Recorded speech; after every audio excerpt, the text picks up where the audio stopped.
Terre Africa vous présente Jean Bédel Bokassa. Tu les connais peut-être, mais pas assez. Jean Bédel Bokassa, également connu sous le nom de Bokassa Ier, est né le 22 février 1921 à Bobangui, dans la région de Loboya, en République centrafricaine.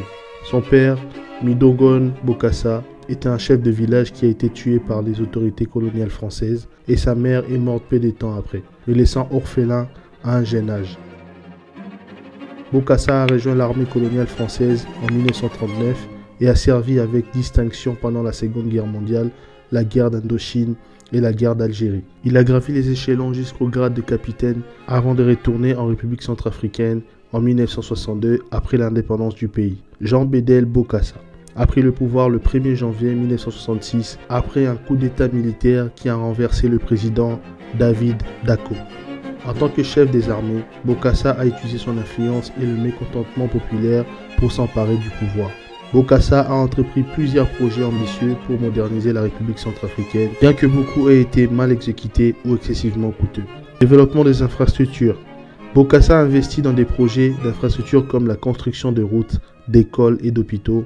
Éducation. Il a tenté de réformer le système éducatif en imposant le port de l'uniforme scolaire, ce qui a provoqué des tensions parmi les étudiants et les enseignants. Couronnement impérial.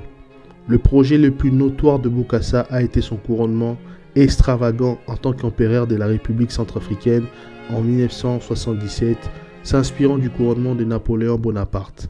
Quelle folie! Cet événement a coûté des millions de dollars et a été largement critiqué pour son gaspillage. Pendant son règne, Bokassa a gouverné de manière autoritaire, supprimant l'opposition et instaurant un régime de terreur.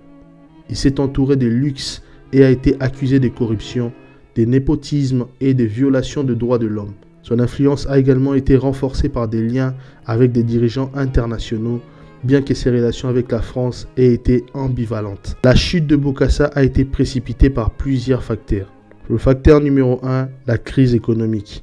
La mauvaise gestion de l'économie et les dépenses extravagantes ont plongé le pays dans une crise économique grave. Facteur numéro 2, violation des droits de l'homme. Bokassa a été accusé de nombreuses violations des droits de l'homme, y compris le massacre des geôliers, et protesté contre le port obligatoire de l'uniforme scolaire. Le troisième facteur, perte de soutien international. Le soutien international, notamment de la France, s'est érodé en raison de ses actions controversées et de son régime répressif.